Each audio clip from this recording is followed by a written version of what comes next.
વલ્લભના વાલા વૈષ્ણવો, જય જય શ્રી ગોકુલેશ.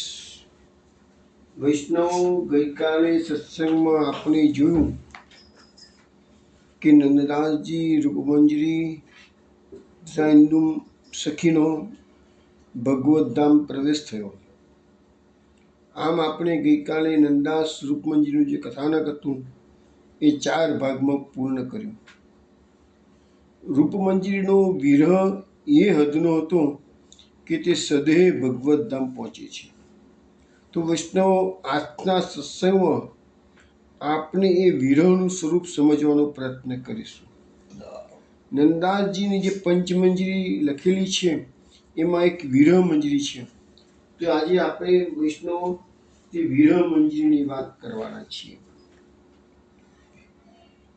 નંદાસજીની વિરહ મંજરી એક ઉત્કૃષ્ટ શ્રેષ્ઠ કાવ્ય રચના છે. પ્રભુ પ્રાપ્તિ માટે જે વિરહ ભાવ અનિવાર્ય આવશ્યક છે તે વિપ્રયોગ અવસ્થાને પરમ ફલરૂપ પુષ્ટિ માર્ગમાં માનવામાં આવેલી છે. અને એ વિપ્રયોગનું સ્વરૂપ કેવું છે ત્યાં કાવ્યમાં નંદાસજી ખૂબ સુંદર રીતે વર્ણન કરે છે.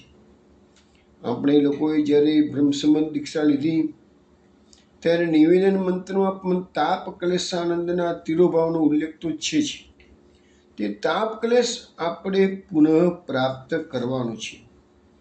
અલૌકિક આનંદ ત્યારે જ સિદ્ધ થશે. એનું માર્ગદર્શન આજે આપણે જે આ રચના લીધી છે વિરહ મંજરી એમાંથી મળી રહી છે. પુષ્ટિ માર્ગમાં ગોપીજનો ગુરુ રૂપે છે અને એ ગોપીજનોની જે વિરહ ભાવના છે એ આપણે શીખવાની છે. બીજો આપણો માર્ગ જે છે લીલા ચિંતનનો માર્ગ છે. ગુણગાને સુખાવાપ્તિ ગોવિંદસ્ય પ્રજાયતે. મૂળ તો આપણે બધા ગોલોકધામમાં નીચ પરિકરના જીવો આપણું સ્વરૂપ વિસ્મૃત થઈ ગયું છે. હવે આપણે આવા ઉત્તમ કક્ષાના ભગવદીઓના ચરિત્રો વાંચીશું. તેમાંથી પોષણ તો મળે છે, પણ ક્યાંક કૃપા જો થઈ જાય તો આપણને લીલાના સ્વરૂપનું જ્ઞાન પણ કદાચ થઈ જાય. બીજું, ભગવદીઓના ચરિત્રો વાંચવાથી આપણને ભગવાનનું મહાત્મ્ય જ્ઞાન પણ થશે. અને મહાત્મ્ય જ્ઞાન થશે પ્રભુમાં તો જ પ્રભુમાં પ્રીતિ થશે. અને એક વખત પ્રેમ થઈ ગયો તો પછી પ્રભુ પ્રાપ્તિ માટે વિરહ થશે. અને આ વિરહનું ચિંતન કેવી રીતે કરવું તે આજના સત્સંગમાં આપણને નંદાસજી સમજાવશે. મહાપ્રભુજીએ સિદ્ધાંત મુક્તાવલીમાં પણ કહ્યું છે કે કૃષ્ણમેવ વિચિંતયેત. કૃષ્ણનું જ ચિંતન કરવું મહાપ્રભુજી આપણને સમજાવ્યું છે. નંદનાથજી કહે છે કે ભૃંગી ભજે તે ભૃંગી હોય, એક કીટ મહાજળ. કૃષ્ણ પ્રેમ તે કૃષ્ણ હોય, નહીં અચરજ બળ. એટલે કે ભૃંગી એટલે કે ભમરો, ઈયળ. ભમરો તો એ કહે છે કે પેલી ઈયળને દરમાં પૂરી દે છે અને ઈયળ હકીકતમાં ચિંતન કર્યા કરે છે કે હમણાં આવશે ને મને ડંક મારશે, હમણાં આવશે ને મને ડંક મારશે. તો ઈયળ ચિંતન કરતાં કરતાં ભૃંગી બની જાય છે, એટલે ભમરી બની જાય છે. તો એક જળ જેવી ઈયળ પણ જો ચિંતન માત્રથી ભમરીમાં રૂપાંતરિત થઈ જાય તો પછી આપણે વૈષ્ણવો કૃષ્ણ પ્રેમમાં ઓતપ્રોત થઈ જઈએ અને વિરહથી એનું ચિંતન કરીએ તો કૃષ્ણમય બની જઈએ, કૃષ્ણરૂપ બની જઈએ. એમાં કોઈ આશ્ચર્યની વાત નથી. આ સિદ્ધાંત પ્રમાણે નંદાસજી સમજાવે છે. કૃષ્ણના વિરહનું ચિંતન કેવી રીતે કરવું એ આજે આપણે જોઈશું. તો આપણે કૃષ્ણમય થઈ જઈશું અને કૃષ્ણમય થઈ જઈશું તો ભગવત પ્રાપ્તિ થઈ જશે. હવે આપણે નંદાસજીએ પહેલા તો આ કાવ્યની અંદર 4 પ્રકારના વિરહનો ટૂંકો ખ્યાલ આપ્યો છે. અને 4 પ્રકારના વિરહમાં જે ચોથો વિરહ આવે છે એ દેશાંતર વિરહ. એના વર્ણનથી આખું કાવ્ય અત્યારે આપણે જે રચના લીધી છે એ ભરાઈ ગયેલું છે. એમાં મુખ્ય વાત એવી આવે છે, કોઈ એક ગોપી છે બ્રજલલના, એના પ્રેમ ભર્યા કલ્પનાશીલ મનમાં પ્રભુ પરદેશ પધારવાનો સંભ્રમ થયો છે. એને મનમાં ભાવ થઈ ગયો કે મારા પ્રભુ અમને છોડીને જતા રહ્યા છે. તો જે સ્ફુરણો થઈ આવે છે તેનું નંદાજી આ ખૂબ સુંદર ચિત્રણ કરેલું છે. એ વ્રજવામાનો વિરહ સંભ્રમ દૂર થાય છે અને પ્રભુનું પ્રત્યક્ષ સંયોગ સુખ પ્રાપ્ત થાય છે. ત્યારે એ સંયોગ વધુ મીઠો લાગે છે, જાણે કોઈ દુઃખદ સ્વપ્ન પછીનું સુખદ પ્રભાત. આ પુષ્ટિ માર્ગમાં કેવું છે કે સેવાના સમયમાં સંયોગ અને અનવસરની અંદર વિયોગ. પુષ્ટિ માર્ગમાં આ છે નહીં કે ગોપીજનોની કથા તો બધી ભાગવત દસમ સ્કંદની સાંભળી છે. આખો દિવસ કૃષ્ણ ભગવાન ગૌચારણ માટે વનમાં પધારે ત્યારે ગોપીજનોનો વિયોગ થતો હતો. સાંજે પાછા પધારે ત્યારે પાછો સંયોગ થતો હતો. રોજ વિયોગ સંયોગ, વિયોગ સંયોગ. તો આપણું પણ આ છે કે જ્યારે ગોલોકધામમાં આપણે નીચ પરિક્રમા સ્થાન પ્રાપ્ત કર્યું હોય ત્યારે આપણને આનંદ આનંદ આનંદ જે સંયોગ છે. ભૂતળ પર આવી ગયા, અત્યારે વિયોગ છે. પ્રભુ આપણાથી દૂર જતા રહે છે.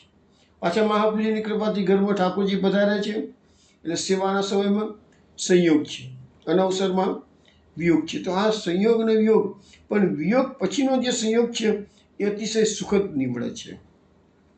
હવે અહીંયા કથાની અંદર એવું છે કે એક વ્રજબાલા પોતાના મનની વાત ચંદ્રને કહે છે અને એવી એક કવિવરે કલ્પના કરેલી છે અને કલ્પનાના માધ્યમથી જે કાવ્ય રચાયું છે એને વિરહમંજરી કહે છે અને એમાં વિરહના વર્ણનને ખૂબ સુંદર સ્વરૂપ આપ્યું છે. મુખ્ય વાત એ છે કે નંદાજી આપણને સમજાવવા માગે છે કે તમારા પ્રભુનો વિરહ થયો છે તો પ્રભુ સાથે કેવી રીતે એ વિરહનો નિભાવ કરવો.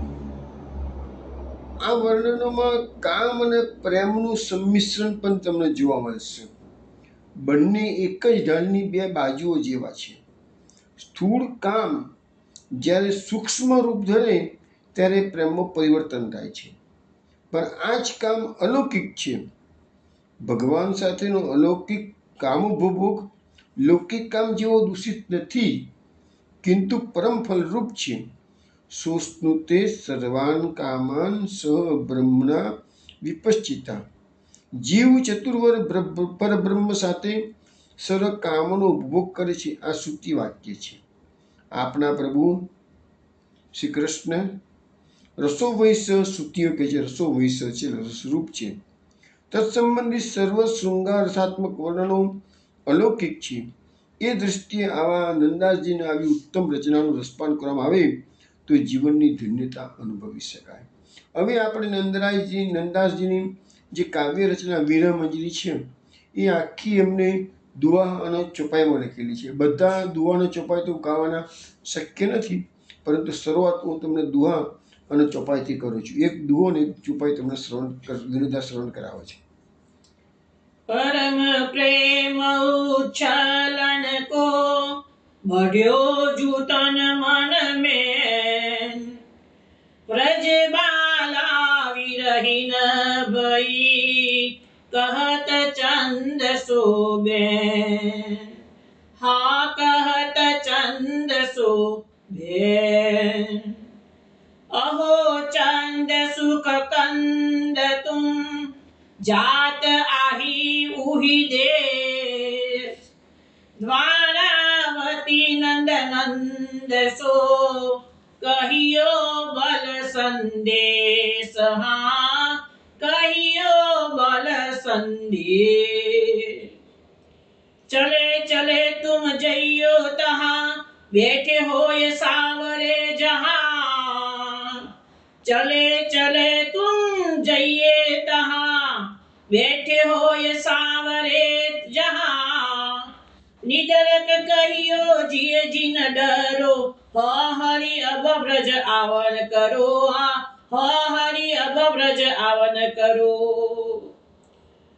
तुम बिन दुखित भई ब्रज बाला, तुम बिन दुखित भई ब्रज बाला, नगर नगधर नंद के लाला।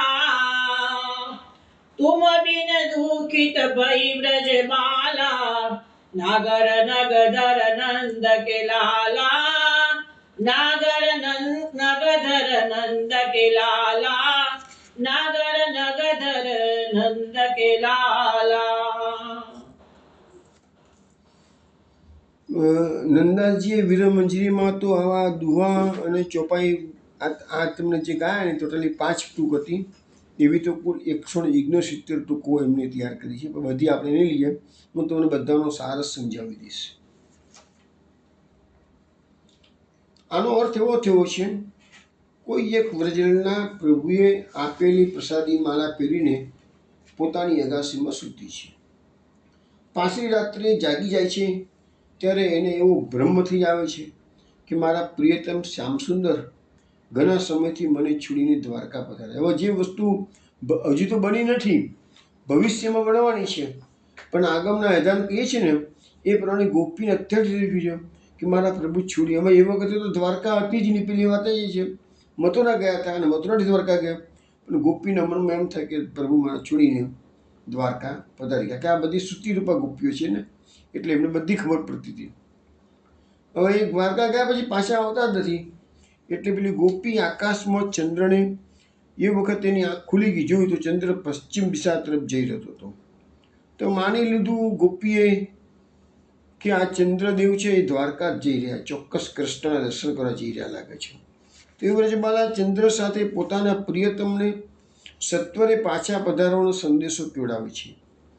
અને હવે કાવ્યમાં શું આવશે કે ઋતુએ વિરહ અવસ્થામાં જે પીડા થાય છે તે પણ તેને કહે છે. પ્રિયના સંયોગ સુખ માટે તે તલસતી હોવાથી નિદ્રામાંથી જાગતા જ એના તન મનમાં અથાગ પીડા વ્યાપે છે અને એમાંથી પરમ પ્રેમ પ્રગટ થઈને ઉચ્ચલિત થઈ રહ્યો છે. પોતાના મનોભાવો વ્યક્ત કરવાના તલસાતમાં એ ચંદ્રને કહેવા લાગે છે. હવે પ્રેમના અતિરેકમાં શુદ્ધ રહેતી નથી કે આ ચંદ્ર મારું સાંભળશે કે કેમ, એને ચંદ્રને કહેવાનું ચાલુ કર્યું. કે આ પ્રેમનો જે અવસ્થા છે ને આ બધી પરાકાષ્ઠા છે. એ ચંદ્રને કહે છે, હે સર્વને સુખ આપનાર ચંદ્રદેવ, હું તમારા પર વારી જાઉં છું.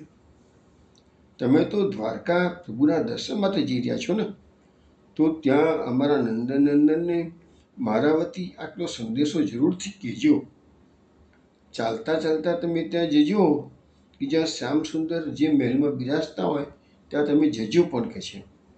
અને એમને જરા પણ ડર રાખ્યા વગર 2 ધડક કહી દેજો, હે હરિ, હવે તો તમે વ્રજમાં પધારો.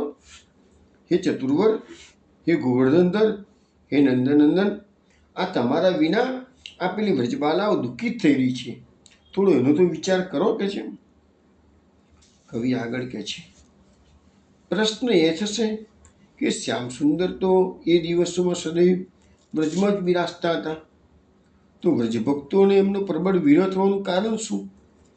કવિ પ્રશ્નના સમાધાનમાં કહે છે કે મિત્ર, તું વ્રજના વિલક્ષણ વિરહ પ્રકારો પહેલાં સમજી લે, પછી જ તું આવી શંકા કુશંકાઓ કર. હવે જે અનુભવીઓ છે વ્રજલીલાના, એ લોકો સમજે છે કે વ્રજમાં 4 પ્રકારનો ગોપીજનોનો વિરહ છે. પહેલો પ્રત્યક્ષ વિરહ, બીજો પલકાંતર વિરહ, ત્રીજો વનાંતર વિરહ અને ચોથો દેશાંતર વિરહ. દેશાંતર વિરહ એટલે પ્રભુ પરદેશ પધાર્યા, મથુરા ગયા, મથુરા ગયા, દ્વારકા ગયા, તે બધો જે વિરહ થયો છે ગોપીઓને, એ બધો દેશાંતર વિરહ કહેવાય. હવે આ 4 પ્રકારનું વિવરણ આપણે થોડું સમજી લઈએ. લખે છે કે જેમ નિભાણામાં પાકા થયેલા ગળામાં જળ રહી શકે છે, એવી રીતે વિરાગ્નિ રૂપી નિભાણામાં સારી રીતે પરિપક્વ થયેલા હૃદયમાં જ પ્રેમરૂપી અમૃત રસ થઈ શકે છે. એટલે ભગવાન ભક્તોના જીવનમાં જે વિયોગનું દુઃખ આપે છે, કોઈ પણ ભક્તોનું તમે ચરિત્ર વાંચો, સદંતર સંયોગ હોય જ નહીં. સંયોગ અને વિયોગનું મિશ્રણ જ હોય. કારણ કે સંયોગ પછી વિયોગ પણ મીઠો લાગે છે અને વિયોગ પછી સંયોગ પણ મીઠો લાગે છે. તો એ વિરાગ્નિ રૂપી વિરાગ્નિમાં તપવું પડશે અને તો જ હૃદયમાં પ્રેમરૂપી અમૃત રસ ઠરી શકે છે. એટલે વિરહના કારણે પ્રેમ હૃદયમાં સ્થિર થાય છે. નંદાસજી પોતાના મિત્રને સંબોધીને કહે છે કે હવે હું તને પ્રત્યક્ષ વિરહના લક્ષણો કહું છું, કે તું સાંભળ. તો દ્રષ્ટાંત તરીકે લખે છે, એકવાર કુંજ ભવનમાં અતિ સુંદર એવા રાધાજી પોતાના પ્રિયતમ સાથે વિલસી રહ્યા છે. અને પ્રિયતમની સુહામની ગોદમાં જ રાધાજી પોધેલા છે. એ વખતે એવી કોઈક પ્રેમ લહરી એમના મનમાં ઉમગી અને એવો સંભ્રમ થયો છે કે પ્રભુ મને એમના ખોળામાં મૂકી હતી, પણ ધીરે રહી ને ખસીને જતા રહ્યા છે. હવે એકચ્યુઅલી પ્રભુ ત્યાં ને ત્યાં જ છે. આ કયો વિરહ થયો? આ પ્રત્યક્ષ વિરહ છે. પ્રભુ હાજર જ છે તો પણ વિરહ અનુભવી રહ્યા છે, અથવા આભાસી વિરહ પણ કહી શકાય. પ્રભુ મને છોડીને અન્યત્ર પધારે છે. વરસ પર વર્ષ થઈને લલિતાજીને પૂછવા લાગ્યા, લલિતા, પ્રભુ ક્યાં જતા રહ્યા? આ તો પહેલાંના જેવું થયું. લૌકિકો કોઈ મનુષ્ય અમુક વસ્તુ પોતાની પાસે જ હોય છતાં બહાર શોધાશોધ કરે છે. આજે દાખલા તરીકે આપણે કહીએ કે આપણા બધાના હૃદયમાં અંતર્યામી રૂપે પ્રભુ બિરાજે છે, છતાંય આપણે પ્રભુને શોધવા માટે કેટલી તીર્થયાત્રાઓમાં ભટકીએ છીએ, કેટલા મંદિરોમાં જઈએ છીએ, કેટલા આચાર્યો પાસે જઈએ છીએ. તો પ્રભુ તો તમારા હૃદયમાં જ પધારે છે. માટે તો મહાપ્રભુજીએ ગ્રહસ્થિત્વ ધર્મતાનો સંદેશ આપણને આપી દીધો છે કે તમારા ઘરમાં જ પ્રભુ છે, બહાર છોકરા શોધવા જાઓ છો. તો એના જેવું છે. પોતાના કેળમાં છોકરું હોય અને મારું છોકરું કે માતા વધુ પડતો પ્રેમ કરતી હોય છોકરાને, એટલે આવું ક્યારેક બની જતું હોય છે. તો આ લૌકિક સ્મૃતિ ભ્રમ છે. જ્યારે આ અલૌકિક પ્રેમ સંભ્રમ છે, સ્નેહ ભાવની અતિશયતામાંથી ઉદ્ભવે છે. આમ બનવું અશક્ય નથી જ. જેને ભૂત વળગ્યું હોય અથવા મદિરાપાન કર્યું હોય એને પણ થોડું તો ભાન હોય કે છે, પરંતુ જેને શ્રી કૃષ્ણના માદક પ્રેમામૃત રસનું પાન કર્યું હોય તો એને કોઈ સુધબૂધ રહેતી નથી. તો આ પ્રત્યક્ષ વિરહની વાત થઈ. હવે હું તમને પલકાંતર વિરહ સમજાવું છું. એમાં એ પ્રેમ કેટલો ઉત્કૃષ્ટ છે એ આનાથી આપણને ખબર પડશે. કોટી કામદેવની શોભા પણ ઝાંખી લાગે એવું સુંદરતાના ધામરૂપ સલુનું શ્રી શ્યામસુંદરનું શ્રી મુખ કમળ છે. એને નિરખતા ગોપીજનોને એના નેત્રોની પલકો આડી આવે છે. ત્યારે વ્રજનારીઓ ઘણી આકુળ વ્યાકુળ થઈ જાય છે. એટલું વિયોગ દુઃખ પણ ન સેવાતા એ વિધાતાને ગાળો દે છે. કહે છે કે બ્રહ્મા જડ છે, એને પ્રેમની પહેચાન જ નથી. કેમ કે પ્રિયતમનું મુખ નિરખતા આડી આવે એવી પલક એને રચી અને આખો ઉઘાડ મંચ થાય એટલું પોપચાનું સર્જન એને કર્યું છે. એ જળ જેવો છે કે શુક્રા એને આવી રચનાઓ કરી છે. અમારા એને પલકાંતર વિરહ કહે છે. હવે નંદરાજજી આના પર એક સુંદર પદ રચના કરી છે, એ પણ આપણે શ્રવણ કરીએ છીએ. દેખત દેતાન બેરીન પલકે, દેખત દેતન વેરીન પલકે, દેખત દેતન વેરીન પલકે, દેખત દેતન વેરીન પલકે, નિરખત વદન લાલ ગિરિધર કો, बीच परत मानो ब्रज की सलके,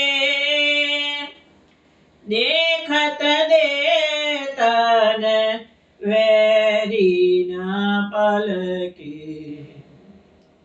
बनते जुआवत वेणु बजावत, गोरज मांडित राजत अलके,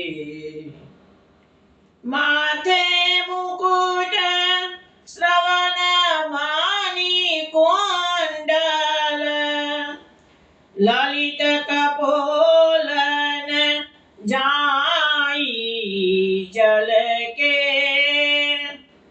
देखत देतन बेरीन पलके, ऐसे मुख दे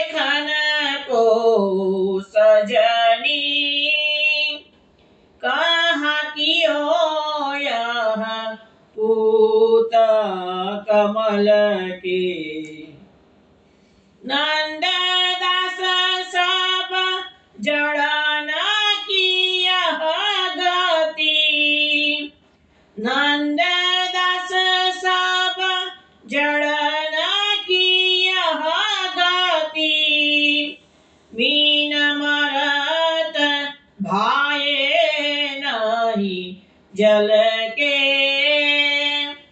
देखत देतन बेरीन पलके देखत देतन बेरीन पलके देखत देतन बेरीन पलके।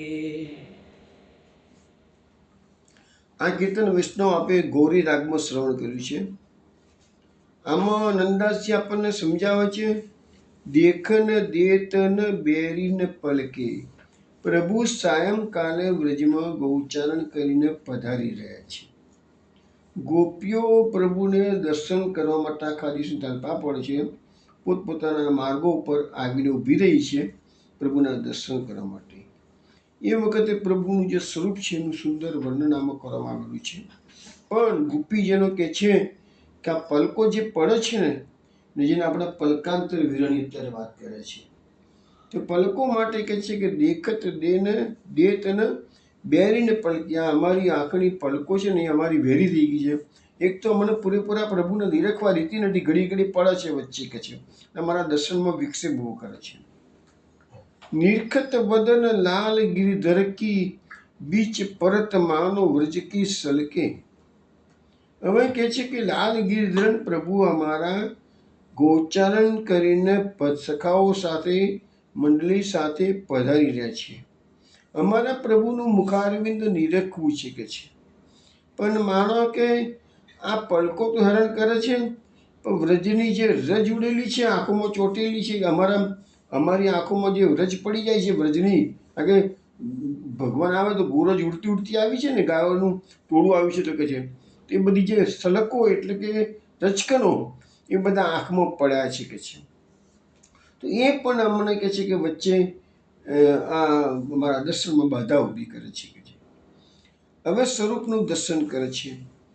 અમારા કેવા સ્વરૂપનું દર્શન થઈ રહ્યું છે અત્યારે ગોપીજનોને, જેમાં બાધા આવે છે.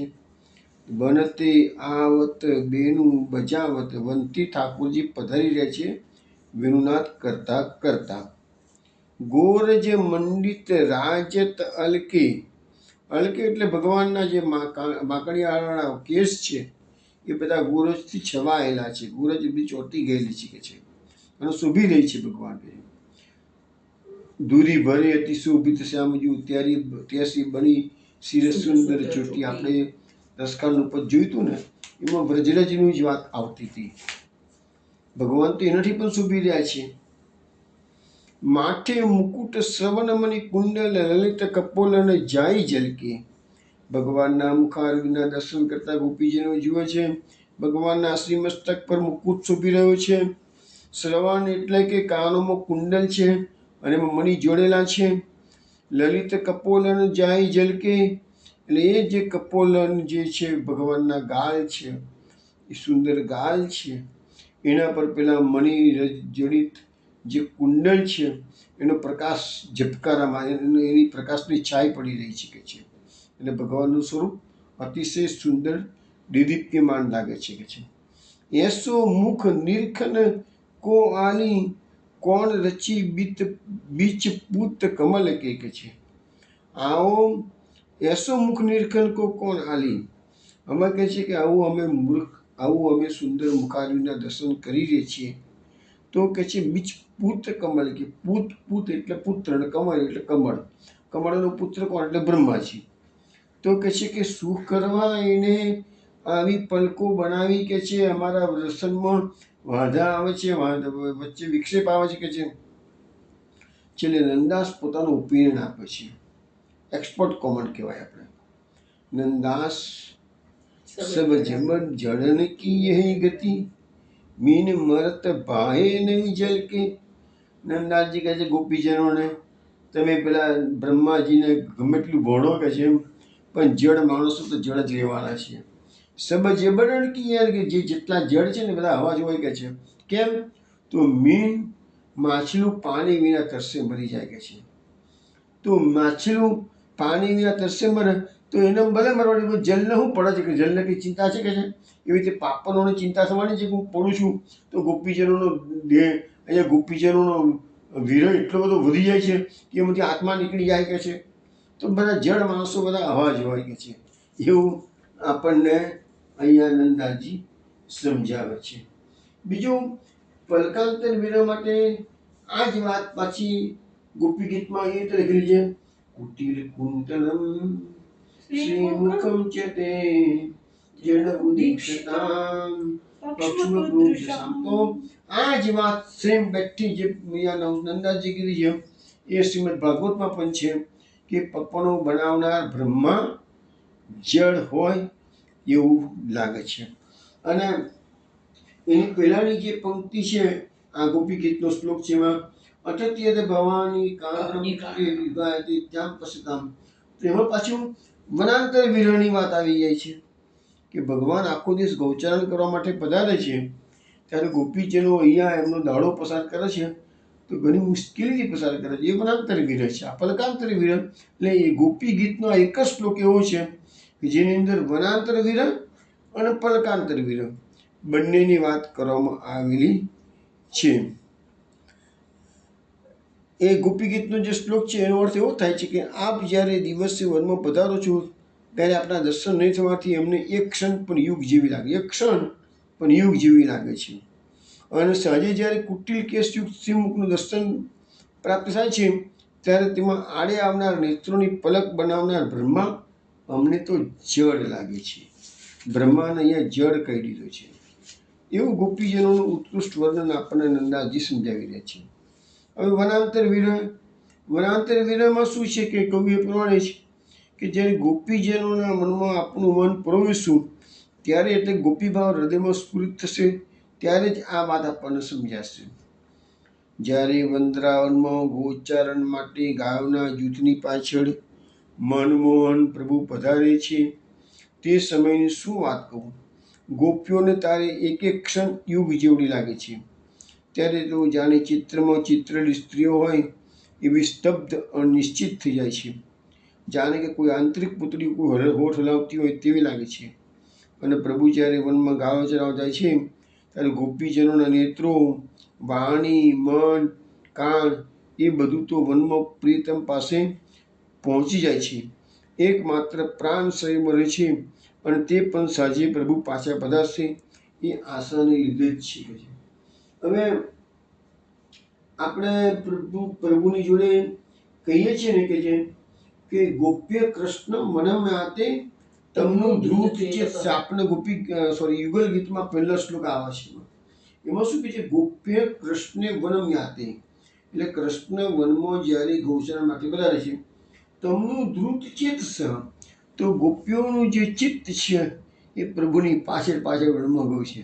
ગોપીઓનું શરીર ગામમાં રહ્યું છે, ઘરમાં રહ્યું છે અને ગોપીઓનું ચિત્ત તમનું ધ્રુત ચેત છે એટલે એની ચિત્ત પ્રભુની પાછળ. આપણે શું આના પરથી આપણે સિદ્ધાંત આપણને આપ્યો? કયો સિદ્ધાંત આવ્યો? ચિત્તસ્તત પ્રવણમ સેવા. ચિત્તને ઠાકોરજીમાં પરવો આ જ સેવા મુખ્ય કહેવાય છે. હવે અહીંયા વનાંતર વિરહની વાત આવી. વનાંતર વિરહ માટે ભાગવતમાં સરસ સરસ શ્લોકો છે. એમાં એક જગ્યાએ આપણે થોડી વાર પહેલાં જોયું અટત્યદ ભવાની, એ તો આપણે જોઈ લીધું. ત્રુટિ યુગાત ત્યાંમાં પશ્યતામ, તમે જોતા નથી અને એક ત્રુટિ એક ક્ષણ પણ અમને યુગો જેવી લાગે છે. બીજો પણ એક શ્લોક છે. ગોપીનામ પરમાનંદ આસિત ગોવિંદ દર્શને ક્ષણમ યુગ સતમિવ યાસામેન વિના ભવત. ગોપીજનોને ભગવાનના દર્શન વિના એક એક ક્ષણ પણ 100 યુગો જેવી લાગે છે. આવો પણ એક શ્લોક પાછો શ્રીમદ ભાગવતમાં છે. તો આ બધી વાતો જે આવી એ કેવી આવી? વનાંતર વિરહની વાત આવી. હવે આગળની વાત આપણે કરીએ છીએ તો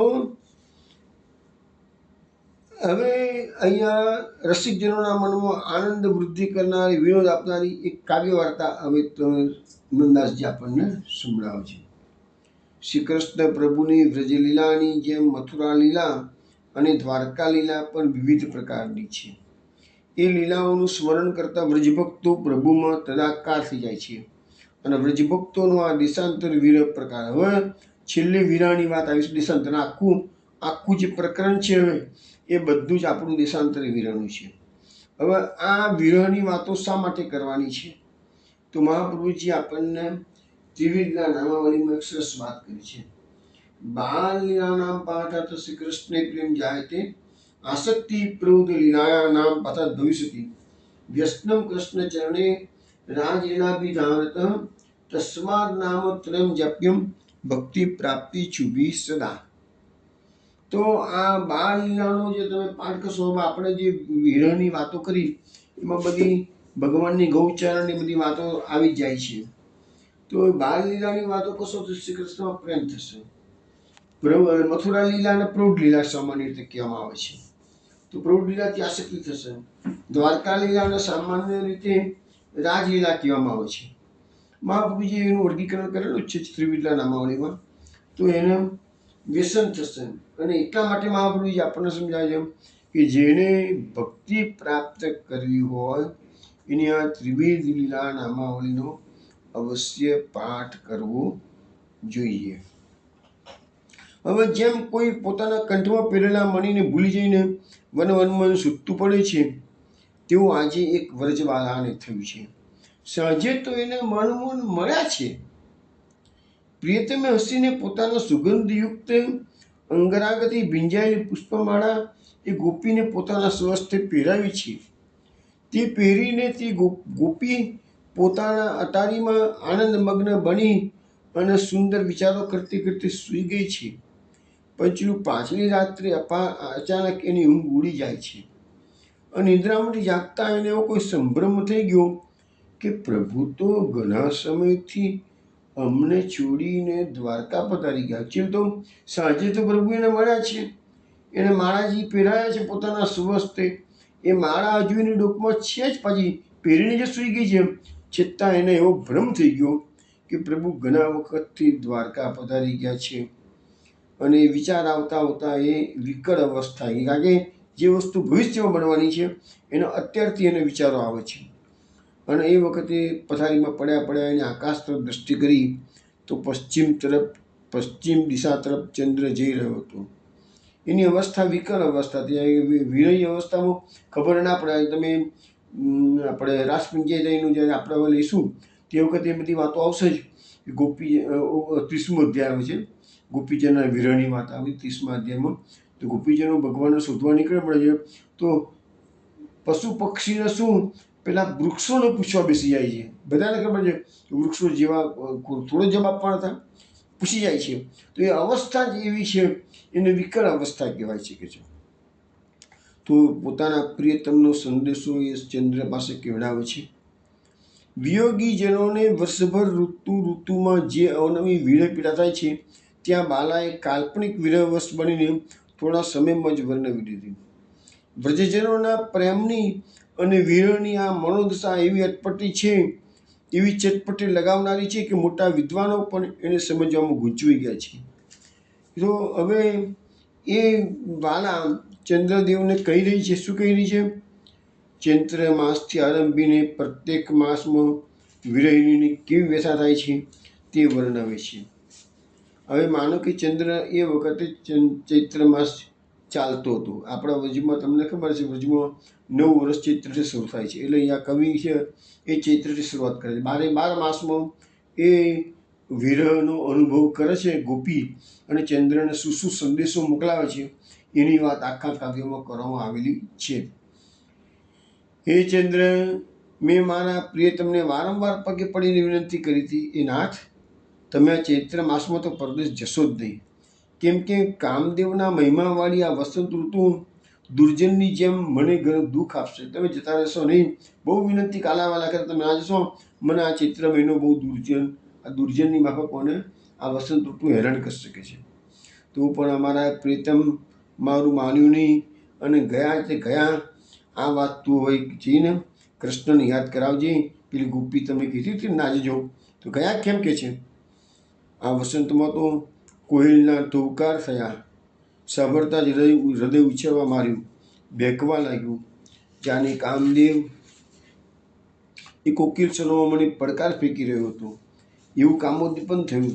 હું પ્રીતમને કહેતી હતી એવું જ થયું.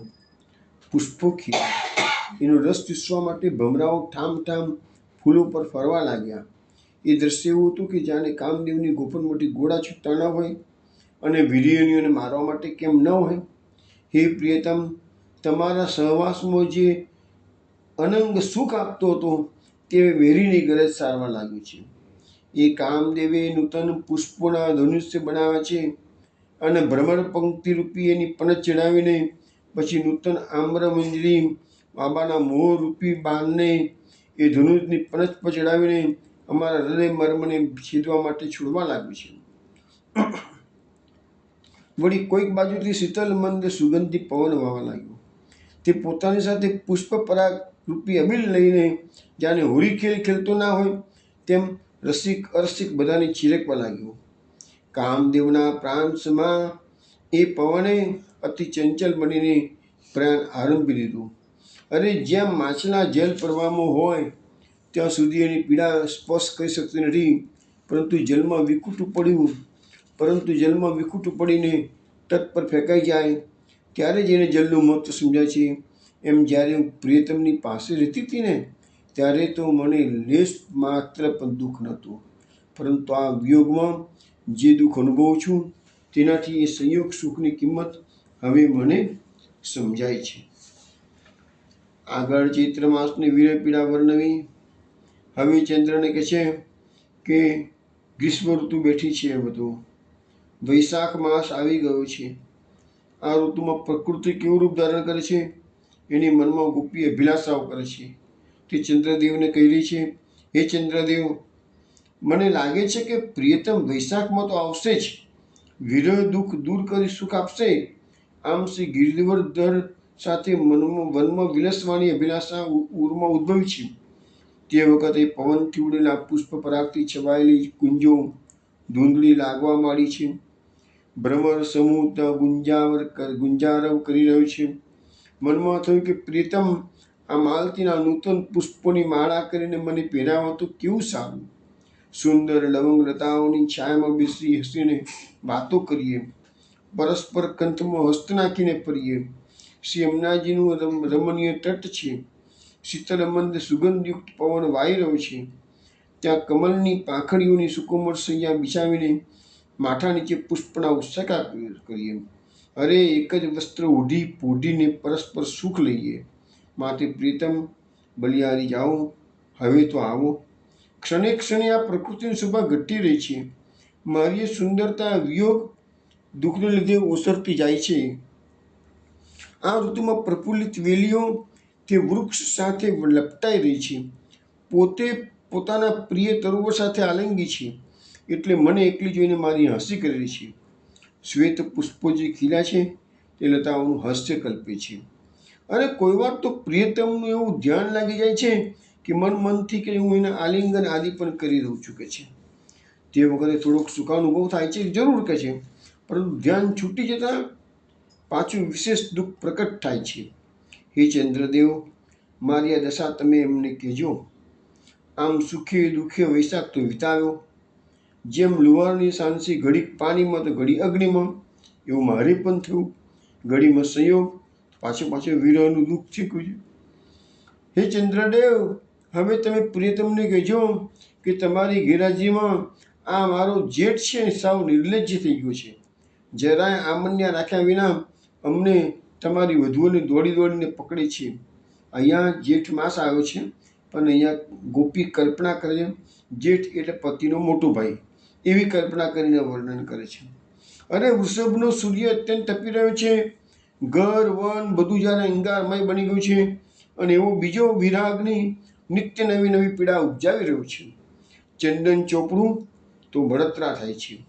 ચંદ્રના કિરણો તો જ્યારે ગરમ ઘીના ટીપા ન પડતા હોય એમ ડજાડે છે. ચંદન અને ચંદ્ર તો શીતળતા આપે, કે એની પાસે પ્રિયતમ શ્રી નંદનંદન વસતા હોય? સંયોગીજનોને સુખના સાધનો તો એ જ આપે છે. પણ ચંદ્રદેવ, મને આવી દુઃખિત થયેલી શું જોઈ રહ્યા છો?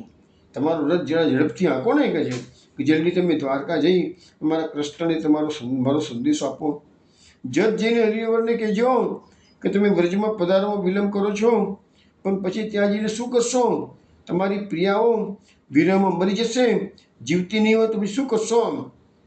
તમે જે દાવાનળનું પાન કરી ગયા, એ દાવાનળ તમારી ગિરાજીમાં તમારું વેર યાદ કરી અને તમારી પ્રિયાઓના વિરહ હૃદયમાં વિરાગની રૂપે એ દાવાનળ અમને હેરાન કરી રહ્યું છે. તમે કહેજો કે તમે જે કાલી નાગને કાઢ્યો હતો તે પાછો કાલિંદીમાં આવી ગયો છે અને તમારી પ્રિયાઓના હૃદયમાં વિરહનું વિષ પ્રસરાવી રહ્યો છે. હે પ્રભુ, જલ્દી જાઓ, એમની વિપત્તિ દૂર કરો. એમના ગુણ અવગુણ જે કંઈ હોય તે મનમાં લાવશો નહીં. મિત્રના અવગુણ વિચારી વિપત્તિના સમયમાં પણ દૂર રહે તો એ મિત્ર શાના કહેવાય? પ્રભુ અમારી પાસે હતા ત્યારે મેં મૂર્ખ એમનું મહત્વ સમજતા ન હતા. એમને અમારા જેવા જ દેહધારી જાણતા હતા. ક્ષીર સમુદ્રના મૂર્ધ માછલા પોતાની પાસે પ્રતિબિંબિત થયેલા ચંદ્રને જોઈને એને પોતાના જેવું જ કોઈ જળચર પ્રાણી માની લે છે, એવું જ અમારે થયું. અમે એને ઓળખી પ્રભુ હતા ત્યારે અમારે એની કંઈ ઓળખાણ થઈ નહીં કે આ પ્રભુ કોણ છે કે છે. અમે અમારા જેવો સામાન્ય માણસ સમજ્યા. પછી તો અષાઢ આવ્યો, એને જે દુઃખ આપવું તે તો અવર્ણનીય છે. અને પેલા રાત્રે પપૈયા અચાનક જ અડધી રાત્રે પીયું બોલવા લાગ્યા છે. અને અમે જેને ભૂલવાનો પ્રયાસ કરીએ છીએ તે પ્રિયને વારંવાર આ યાદ અપાવે છે કે છે. અડધી રાત્રે પ્રિયતમ યાદ આવતા અમને શું દુઃખ થતું હશે એ તો એ રાત્રિ જ જાણે છે. આ બધી વાતો અમે કોને કહીએ કે છે? અનુભવી વિના માનસે પણ કોણ કે છે? અને કેમ કરીને રાત્રિ વિતાવતા સવાર થયું ત્યારે વળી નવું દુઃખ ઉપજ્યું. કામદેવ વર્ષાના વાદળરૂપી સેના લઈને ચઢી આવ્યો. જાણે વિરહીજનોને મારવા માટે રીસે ભરાયેલું ન હોય. ચારે દિશામાં વાદળ સૈનિકોની મેમ દોડવા લાગ્યા. વરસાદની જડીરૂપી બાણ વૃષ્ટિ થવા લાગી. વાદળમાં વીજળીઓ ચમકે છે અને તેથી ચમકીને ભામીનીઓ દોડીને ભવનમાં છુપાઈ જાય છે. હે ચંદ્ર, પ્રભુને કહેજો કે કામદેવની આ સેનાઓ તમારી પ્રિયાઓને ઘેરી લે છે અને દુઃખ દે છે. તમારા વિના એમને કોણ છોડાવી શકે એમ છે? આ ઋતુમાં રાત્રિના સમયે મોરના ટોકા સાંભળીને જ સુંદરીઓ ખરેખર ડરી જાય છે. અને કામદેવ જેની પાછળ પડ્યો હોય એની નિદ્રા તો આવે જ કેવી રીતે? એમની ઊંઘ તમારા વિયોગમાં ઉડી ગઈ છે. એ મનમોહનને પ્રિયતમને કહેજો, એ મનમોહન પ્રિયતમને ચંદ્ર કહેજો કે આ શ્રાવણમાં તો તમારે આવવું જ પડશે કે છે. હવે તો લોકો અમારી વાતો કરે, હસી કરે છે. આ પ્રિયાઓમાં એવા તો વળી કેવા અવગુણ હશે કે એમના પતિ એમને ત્યજીને જતા રહે, પાછા આવતા જ નથી કે છે. તો હવે અમારી નિંદા થાય છે કે છે. આ શ્રાવણમાં આ શ્યામ વાદળો ગગનમાં ઘૂમી રહેલા દેખાય છે, જાણે મદન નૃપતિના મદોન્મત હાથીઓ દોડતા ના હોય. બાંધેલું દૂર તોડીને જાણે હાથીઓ છૂટી ગયા છે. એ પચરંગી ડોર જાણે એમના ગળામાં મેઘધનુષ્ય રૂપે લટકી રહી છે. વનમાં સફેદ ઊંચા બગલાની હારો જામી છે, તે જાણે હાથીઓના મોટા દંતશૂળ ન હોય. ધૂળકોટ ચઢે છે, તે જાણે હાથીઓનો મધ જરતો ન હોય એવું અમને ભાસે છે. મેઘ ગર્જના કરે છે, તે જાણે કે હાથીઓની ચીસો જેવું લાગે છે. ડરથી હૃદયમાં ધ્રાસકો પડે છે. આ બધું અમારે કોને કહેવું? વરસાદની ઝડી વરસે છે, તે જાણે બે હાથીઓ સૂંઢમાં ભરીને પાણી છોડી રહ્યા છે. અમારી નાકે દમ લાવી દે છે, પરેશાન કરી મૂકે છે. કામદેવના મદોન્મત્ત હાથીઓ એવા ઘૂમે છે કે ક્રિયાઓની અબાધી શાંતિરૂપી સરોવર પાળોને પણ તોડી નાખે છે. અર્થાત વર્ષા ઋતુના કામોદેશક દ્રશ્યો અમારા મનની શાંતિ હરી લે છે, બેચેન બનાવી દે છે. માટે પ્રભુ આપ પધારો અને અમારા કામને તૃપ્ત કરો. હે ચંદ્ર, પ્રભુ અમારા અવગુણો વિચારીને જો ન આવતા હોય તો એમને કહેજો કે સાચો મિત્રના અવગુણોને મનમાં ધરતો નથી. જેમ કેવડાના રસમાં લુબ્ધ ભ્રમર એના કોટાને ગમતો નથી, ભમરો ગુલાબના રસ ચૂંટવા જાય છે તો ગુલાબના કોટા હોય છે એ કોટાને ગનકારતો નથી. એવી રીતે પ્રભુને કહે છે, અમે તમે બ્રજમાં હતા, અમે તમારી અવગણના કરી, તમારા અવગુણો છે એ તમે હૃદયમાં ચિત્તમાં ધરશો નહીં. માટે સુરદાસજી એક પદ ગાયું છે ને, પ્રભુ મોરે અવગુણ ચિત્ત ન ધરો, સમદર્શીએ નામ તારો, ચાહે તો પાર કરો. મહાપ્રભુજી પણ કહ્યું છે કે જીવો સ્વભાવતઃ દુષ્ટા, આ જીવ તો સ્વભાવથી દુષ્ટ જ છે કે છે, છતાંય પ્રભુનો બ્રહ્મ સંબંધ આપણને કરાવી આપી મહાપ્રભુજીની કૃપાથી દુષ્ટ જીવ છે એ નિર્દોષ બની ગયા છે કે છે. ગઈકાલે પેલું કીર્તન આવ્યું હતું ને કે જુગ જુગ રાજ કરો શ્રી ગોકુલ જુગ જુગ રાજ, એમાં પણ આપ્યું પાવન રૂપ દેખાય મહાપ્રભુ, પતિતન પાપ હરો. એટલે પ્રભુ કેવા છે? પતિતન પાપ, પતિત પાવન છે, પતિતોના પાપને દૂર કરનારા છે. એટલે અહીંયા ગોપી કેવડાવે છે કે અમારા અવગુણોને તમે ચિત્તમાં ધરશો નહીં કે છે. હે ચંદ્રદેવ, ગોવિંદ પ્રભુને જઈને કહેજો કે તમને આટલા બધા કાલાવાલા કરે છે. એમ કરતાં કરતાં તો ભાદરવો આવી ગયો કે છે. ભાદરવો પણ અમને તો દુઃખના ધામ જેવો થઈ પડે છે. મેઘ રાત્રિ દિવસ વરસે છે, એની હરીફાઈ કરીને ત્રિયાઓના શ્યામ મેઘ જેવા નયનો પણ નીર વર્ષા કરે છે. અરે ક્યારેક તો એવું બને છે કે ગગનમાં વાદળ ખાલી ગર્જના કરે છે ત્યારે વરસવાનું કાર્ય સ્ત્રીઓના નયનો કરે છે. કામદેવની આ કેવી વિપરીત લીલા! સ્ત્રીઓના નયનોમાંથી વરસતી આંસુની વૃષ્ટિ એમના ખભા પર પડે છે, જ્યારે એમની ભુજવલ્લરીના આ મૂળમાં જળ સિંચન થાય છે. એ સિંચનની સાથે સાથે એમની વિરહવલ્લરી પણ વધુને વધુ પાગળતી જાય છે. ભાદ્રવા માસની ગાઢ અંધકારવાળી રાત્રિઓમાં ત્રિયાઓ ભયભીત થઈ ભારે દુઃખ પામે છે. રાત્રિમાં ઘનઘોર ગર્જનાઓ કરે છે, પવન સુસવાટા મારે છે, દેડકા અને તમરા કાન ફોડે છે, આંગણામાં વીજળીઓ ચમકારા મારે છે. ત્યારે ઘરમાં અંધારું ઘૂંટાયા કરે છે. અંધારામાં ન ગોઠવાથી બાલા એકલી ઘરના ઉંબરા પર આવીને ઊભી રહે છે, જાણે કે પ્રિયતમની રાહ ના જોતી હોય. પરંતુ રાત્રિ લંબાડતી જાય છે, એનો અંત આવતો જ નથી. વાટ જોઈ વેળા લોબી લાગે છે. અરે એવી તો મુસળધાર વૃષ્ટિ થાય છે કે જાણે ફરી ઇન્દ્રે વજ્ર પર ક્રોપ કર્યો હોય. ગોકુળ જળથી આકુળ વ્યાકુળ બની જાય છે. માટે પ્રભુ વિના વિલંબે વ્રજમાં પધારો અને ગિરી ગોવર્ધન ધારણ કરો. હે પ્રભુ, એક વાર તો આવી જાઓ. વિરહ વ્યાધિ વધતા અમારા પ્રાણ છૂટી જશે. એ રોગની ઔષધિ તમારી પાસે છે, ત્યાં આપી જાઓ કે ફરી જ્યારે આવો ત્યારે પછી અમે જીવતા નહીં હોઈએ. અત્યારે તમે અમને જો દુઃખ આવી રીતે વિરહ દુઃખ આપશો તો પ્રાણ નીકળી જશે, પછી આવીને શું કરશો? એમ જેમ વાવેલા જળના અંકુર જળની બહાર રોકાતા હોય તો પવનનું વાવાઝોડું આવે અને ખરી પડે, એમ અમારા પ્રાણ હૃદયને દ્વારે આવીને અટક્યા છે. જો આપ નહીં આવો તો વિરહરૂપી વાવાઝોડામાં અમારા પ્રાણ ખરી પડશે. હે ઉદાર ચંદ્રદેવ, સુંદર નંદકુમારને તમે કહેજો. એમ કરતાં કરતાં તો આસો માસ આવી ગયો. આસો માસમાં તો તમારી પ્રિયા એવી કૃશ થઈ ગઈ છે કે મોતીના હારનો ભાર પણ હવે આ ગોપીઓ સહન કરી શકતી નથી. માટે એને કંઠમાંથી બહાર કાઢીને મૂકી દીધો છે. આ માસમાં ખંજન પક્ષી દેખાય છે. એના નેત્રો સંયોગી સુંદરીઓ જેવા ચપલ આકર્ષક હોય. વિયોગીઓને એ જોઈને પણ પીડા થાય છે. શરદ ઋતુના નિર્મલ જળમાં કમળો ખીલે છે. તેના પર લંપટ ભ્રમરો બેસીને પવનથી કમળ ડોલે તેની સાથે ઝૂલે છે. આ દ્રશ્ય જોઈને પરમ સુખ આપનારું એ મનમોહનનું મુખ કમળ અમને સાંભળી આવે છે કે જેના પર વાકડિયાના શ્યામ કેશની લટો ઝૂલતી રહેતી હતી. અત્યારે મોર વનમાં એના પીછાના ચંદા વેરે છે. એ જોઈને અમારા નેત્રો દુઃખિત થાય છે. બલિહારી જાઓ પ્રભુ ધારો. જૂના મોરપીંછનો શૃંગાર વડો કરી ને નવા મોરપીંછ ધારણ કરો.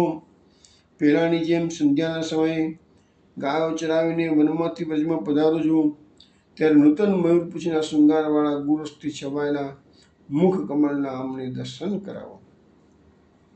એ શીતલતા અર્પતા સૌંદર્ય દર્શન વિના અમારા નેત્રો મહાવીરમાં તપી રહ્યા છે કે છે. ભૂમિ ઉપરની આગ પાણી છોટવાથી જ ઓલાય છે, પણ પાણીમાંની આગ શેનાથી બુઝાય કે છે? એટલે કે ઉના ઉના આંસુ વરસે છે તે પાણીમાંની આગ લાગે છે કે છે. હે ચંદ્રદેવ, તમે જઈને કહેજો, હે ચતુર શિરોમણી પ્રભુ, કારતક માસમાં તો જો તમે નહીં આવો તો આ તમારી પ્રિયાઓના ચંચલ પ્રાણ પોતે જ તમારી પાસે ઉડીને આવી જશે, એટલે કે એમના પ્રાણ છૂટી જશે. હે ચંદ્રદેવ, તમે આમ ધીમે ધીમે કેમ ચાલો છો? તમે જલ્દી જાઓ, અમારી વાતો અમારા પ્રિયતમને કહો. તે પણ સમય જોઈને કડે કડે એવી તમે દ્વારકા જઈ અને એવી રીતે કહેજો કે અમારા પ્રભુને તમારી વાતો સાંભળવી ગમે, વળી મનમાં એવી ઉતરી જાય કે અહીં પધારવાનું મન થાય, એવી રીતે રજૂઆત કરજો. ચંદ્રને એમને દૂત બનાવ્યો છે. અહીં રાસ રમણનું સ્મરણ કરાવજો. પુનઃ શરદઋતુ આવી ગઈ છે, રાત્રિઓ ઘણી શોભી રહી છે, વીલીઓ પર મલ્લિકા અને જુઈ ખીલી ગયા છે. સદાય ઉગતો ઉડુરા ચંદ્ર શરદ પૂર્ણિમાએ અલૌકિક અખંડ મંડળવાળો થયો છે. શ્રી યમુનાજીના સુંદર તટ પર નિર્મળ ચાંદનીની શોભા છવાઈ ગઈ છે. એટલે હવે રાસમંડળનો સમય થયો એટલે એમને મહારાસ અત્યારે ગોપીજનોને યાદ આવી ગયો. શ્રી યમુનાજીના તરંગરૂપી નિજ હસ્તોડે તટ ઉપરની સુકોમળ રીતિને સિંચીને સુખદ બનાવી રહે છે. મહાપ્રભુજી પણ કીધું છે, તરંગ ભુજ કંકન પ્રકટ મુક્તિકા મહાલુકા.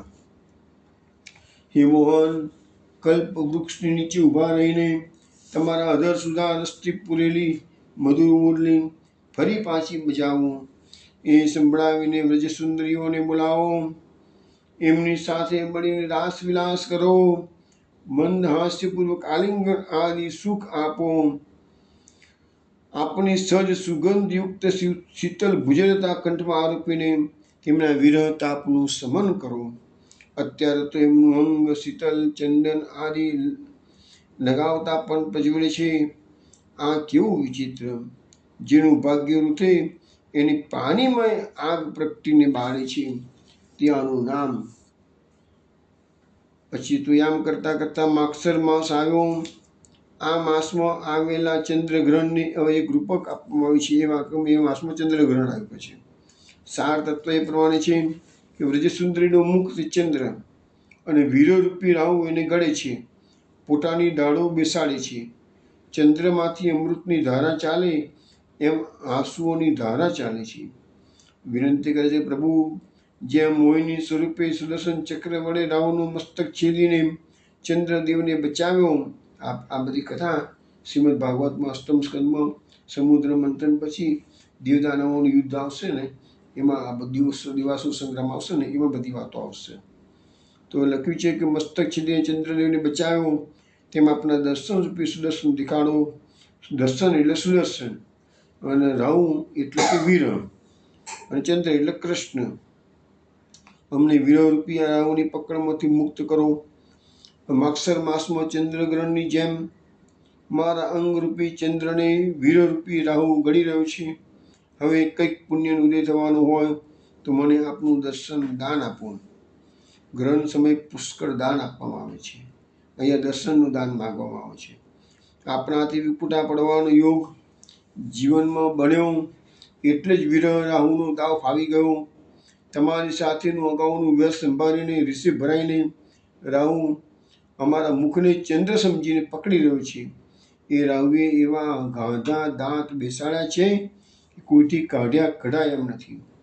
નયનો એક સરખા અશ્રુ વહાઈ રહ્યા છે, તે જાણે ચંદ્રમાંથી વરસતી અમૃતની ધારા ન હોય.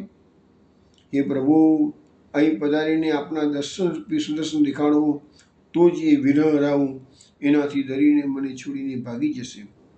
હે ચંદ્રદેવ, કદાચિત તે નંદ કિશોર મારા અવગુણો તમને કહેવા લાગે તો તમે એમને એવો ઉત્તર આપજો કે ફરીને કંઈ બોલે જ નહીં, એને બોલતી બંધ કરી દેજો કે છે પ્રભુની કે છે.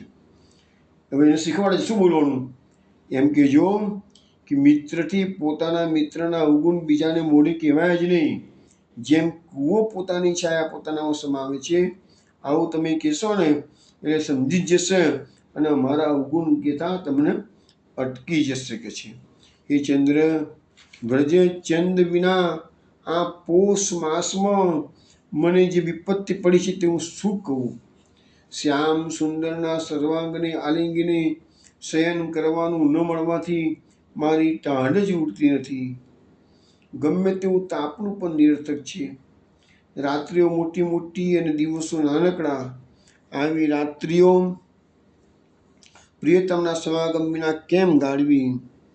રાક્ષસી પૂતના જેવી મોટી રાત્રિ આવે છે અને જટ કરતી મને ગળી જાય છે એવું લાગે છે. આવી રાત્રિમાં પાછો કામદેવ દાઢમાં ઘાલતો હોય, પકડ જમાવતો હોય, ત્યારે દુઃખથી તો તેનું તન મન કંપા લાગે છે. આવું તમે પ્રભુને કહેજો.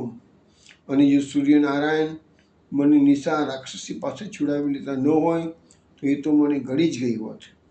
પ્રભુને કહેજો કે તમે જ્યારે 6 દિવસના હતા ત્યારે તે સ્ત્રી પૂતના આવી હતી, તેનાથી મારી હતી. પરંતુ હવે તો તમે મોટા થઈ ગયા છો પ્રિયતમ, તમે ઘણા બળવાન બની ગયા છો. હવે તો તમે કંસ, ચાણૂર, મુષ્ટિક વગેરેને સંહાર્યા છે.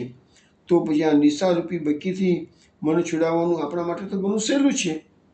એ ચંદ્ર, વ્રજચંદ્રના વિયોગમાં બધા જ દુઃખો આવી પડ્યા છે. ઘર તો જાણે અઘાસુર જેવા ભયાનક પાસે છે, એને સામું પણ મારાથી જોવાતું નથી. હવે અઘાસુરનું અહીંયા કેમ કીધું છે? અઘાસુર નામનું એક વિશાળ અજગર પ્રાણી હતું. એના ભયંકર પેટમાં ગોપ બાળકો, વાછરડા બધા જતા રહેલા અને બધા મરી ગયેલા. જ્યાં કોઈ વિશાળ ગુફા હોય ત્યાં નંદકુમારે જેમને બચાવેલા. અત્યારે વિયોગની એકલતામાં પોતાનું ઘર જ પેલા અઘાસુરની જેમ ખાવા ધરતું હોય એવું ગોપીજનોને ભાસે છે. તેથી જેમ અઘાસુરથી બચાવ્યા તેમાં ઘરની એકલતા, ભયાનકતાથી એમને બચાવો એવું ગર્ભિત સૂચન અહીંયા કે છે. અહીંયા બધી અલંકાર છે. રાવથી, પૂતનાથી, તેમ અઘાસુરથી પણ બચાવવા માટે કહેવામાં આવ્યું છે. હવે તો મકર સંક્રાંતિ થઈ, ભયાનક ઠંડી પડવા લાગી. હે સ્નેહી નંદકુમાર, આપ ઘેર આવો, ક્ષણવાર આલિંગો. હે શશી, પ્રિય તમને એકાંતમાં વાત કહેવાની છે. કે એવી કડકડતી ઠંડી પડે છે કે વાનરો પણ થરી જાય છે. ચનોઠીઓની અંગારા જેવો રંગ જોઈ બ્રહ્માએ ભેગી કરે છે અને તાપવા લાગી જાય છે. પણ ટાઢ ઉડતી નથી એટલે વધુ દુઃખી થાય છે. દર્દ જુદું ને દવા જુદી. સાચો ઉપાય જાણ્યા વિના દુઃખ કેમ મટે? દિવસ અને રાત જ્યારે હિમ પડે છે ત્યારે તો ઠંડી અગ્નિની ઝાડ જેવી બની જાય છે. આંગળીઓ બળે છે. વનસ્પતિ હિમથી બળીને કાળી મેસ બની જાય છે. એમને કહેજો કે હે ગિરધર પ્રભુ, સુકોમળ વેલી સમી વ્રજબાળાઓ આ હિમમાં કરમાઈ રહી છે, જળી રહી છે. તમારું સમાગમ સુધારૂપી નીર સિંચો, નહીં તો આ હિમમાં એ બાળાઓ જીવશે નહીં. હે ચંદ્રદેવ, તમે મને જે રીતે દુઃખિત થયેલી જોઈને જાઓ છો તેમ મારી દશા પ્રિયતમને કહેજો. ઊંઘ આવતી નથી, છતાં બળજબરીથી કદાચ ઊંઘ લાવીએ તો પાછા એ જ શ્યામ સપનામાં આવે છે. જાગી જતાં એ સપનું સુખ પણ જતું રહે છે. સપનું ઉડી જાય છે અને વિરાગની અમને બાળે છે કે છે. જેમ કોઈ વિયોગીની ચક્રવાકી સરોવર જલમાં પોતાનું પ્રતિબિંબ જોઈને એને પોતાના પ્રિયતમ માની લે છે, હર્ષ પામે છે. પરંતુ એટલામાં પવનનો ઝપાટો આવીને જલને હલાવી દે છે. ત્યારે પ્રતિબિંબ અદૃશ્ય જાય છે અને ચક્રવાકી મહાદુઃખ પામે છે. તો પ્રિયતમનું સ્વરૂપ મિલન આવું હોય છે. સપનું ઉડી જાય છે ને દુઃખ વધે છે. તે સપનાનું દુઃખ શું કહેવું? દાજા ઉપર લૂણ લગાડવા જેવું થાય છે. હવે તો મહામાસ આવી ગયો. મહામાસના ત્રાસથી તો દેહમાં માંસ પણ રહ્યું નથી. અમારો દેહ સુકાતો જાય છે. હાડ માત્ર રહ્યા છે. પ્રિયતમનું સુખ જોવાની વૃત્તિ, સ્નેહ, વાસનાને લીધે શ્વાસ અંતરમાં ઘૂંટાઈ રહી છે. હવે તો ફાગણ માસ આવ્યો. હે પ્રિયતમ, હવે ફાગ ખેલમાં તો વ્રજમાં આવો. તમે નહીં આવો તો અમારા પ્રાણ નીકળીને તમારી પાસે આવશે કે છે. પ્રિયતમ સાથે ફાગ લીલાના આનંદ વિના તમે સર્વદા જીવી જ ના શકીએ. નહીં તો ચંદ્રદેવ એમ જ કરો ને, જ્યાં નંદનંદન વસે છે ત્યાં અમને લઈ જાઓ ને કે છે. તમારા રથમાં બેસાડી દો ને કે છે. ત્યાં જઈને ઉતારી દેજો કે છે. હવે તો ગુરુજનોની લજ્જા અને દુર્જનોનો દર પણ છૂટી ગયા છે. વડીલો કરીને શું કરવાના છે? દુર્જનો ભલે ને વધુ આંસુ ઉડાવતા, મારું એમાં શું જવાનું છે, પણ હું પ્રિયતમને મળ્યા વિના તો નહીં જ રહું.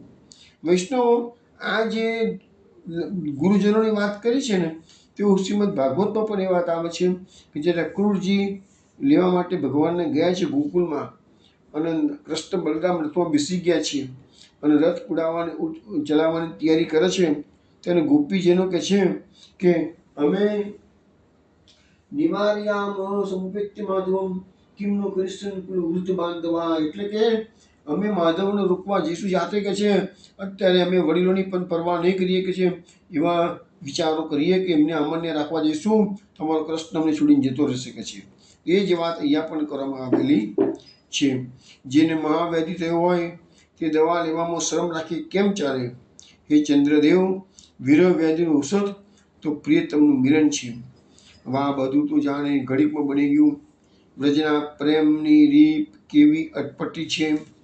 પ્રેમનો એક તરંગ આવ્યો, મહાનો વિરહ અનુભવ થઈ ગયો, તરંગ ચાલ્યો ગયો, ધારાવતીની કલ્પના મનમાંથી ઓસરી ગઈ અને વળી પાછી વ્રજલીલાની સ્મૃતિ થઈ, જ્યાં શ્રી નંદકિશોર નિત્ય નિરંતર રાસ વિલાસ ખેલી રહ્યા છે. કોઈ દુઃસ્વપ્ન આવી જાય અને મનથી દુઃખ અનુભવે, વળી સપન ઉડી જતા પાછું સુખ પ્રાપ્ત થાય. સારું થયું કે આ સપનું હતું, નહીંતર મારું શું થાત? એટલામાં ગોપી આવું બધું વિચારો કરે છે. હજુ તો દ્વારકા ગયા નથી, પણ દ્વારકા જશે એ કલ્પના માત્રથી એના આટલું દુઃખ થયું છે. એટલામાં તો પ્રભુએ મધુર મધુર મુરલી વગાડી પંચમ સ્વર જોડ્યો છે. ગાયો મૂકવા જવાન મિસે રમણીએ એ બાજુ ગમન કર્યું. સુંદર નંદકુમાર નિજ ભવનને દ્વારે ઊભા છે. રાત્રિના રમણચીનો શ્રીઅંગ પર શોભી રહ્યા છે, જેવા કે ચંદનની અર્ચા મુખ પર લાગી છે. લટપટી પાગ લલાટ પર કંઈક નીચે નમી આવી છે. કૃષ્ણની શોભા અવર્ણનીય છે. રસ ભરેલા ચંચલ નયનોમાં આલસ ભરેલી છે. એ સૌંદર્યને નિરખતા કામદેવનું મન પણ મૂંઝાઈ જાય છે, મુગ્ધ થાય છે. આવા પ્રાણ પ્રીતમ ત્યાં એકલા જ ઊભા હતા. એમને જોઈને વ્રજાંગનાના નયનો આકુળ વ્યાકુળ બની ગયા અને પ્રિયતમ હસી પડ્યા, કેમ કે એની રાત્રિની બધી વાત એ અંતર્યામી પ્રભુ જાણતા જ હતા. એ વજસુંદરીને પ્રભુ એકાંતમાં મળ્યા, સુખ આપ્યું, રાત્રિનું દુઃખ ગયું, વિસરાઈ ગયું. આ પ્રકારની આ વિરહ મંજરીની કથા છે, જેમાં અનંત અગાધ પ્રેમ રસ ભરપૂર ભરેલો છે. જે કોઈ ભગવદ ભક્ત આ સાંભળશે, વિચારશે, મનમાં ઉતારશે, તેને તત્વરૂપ સિદ્ધાંત સમજાઈ જશે. આ સિવાય બીજી કોઈ રીતે વ્રજજનોને દેશાંતર વિરાહ સંભવતો નથી, કેમ કે વ્રજમાં પ્રભુની લીલા નિત્ય નિરંતર વિદ્યમાન છે.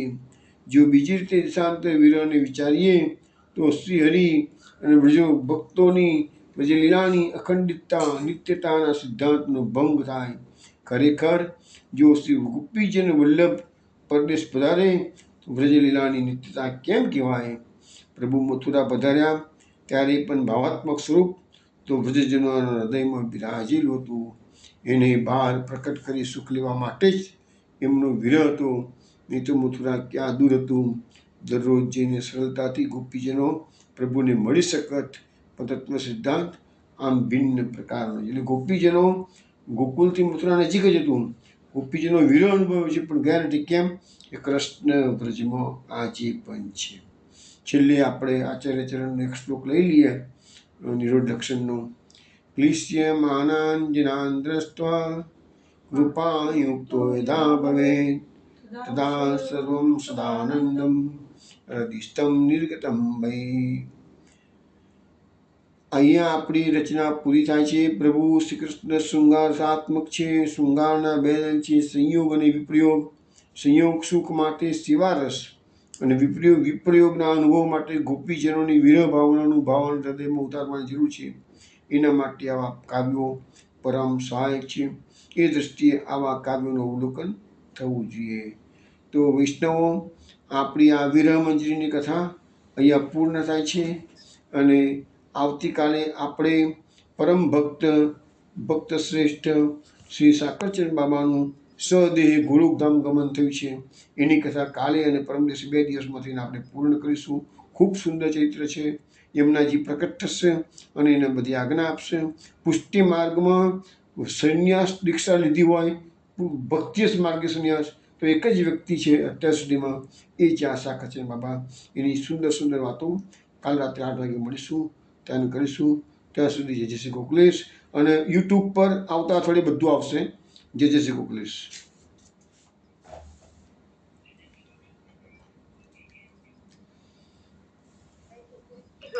જય શ્રી ગોકુલેશ.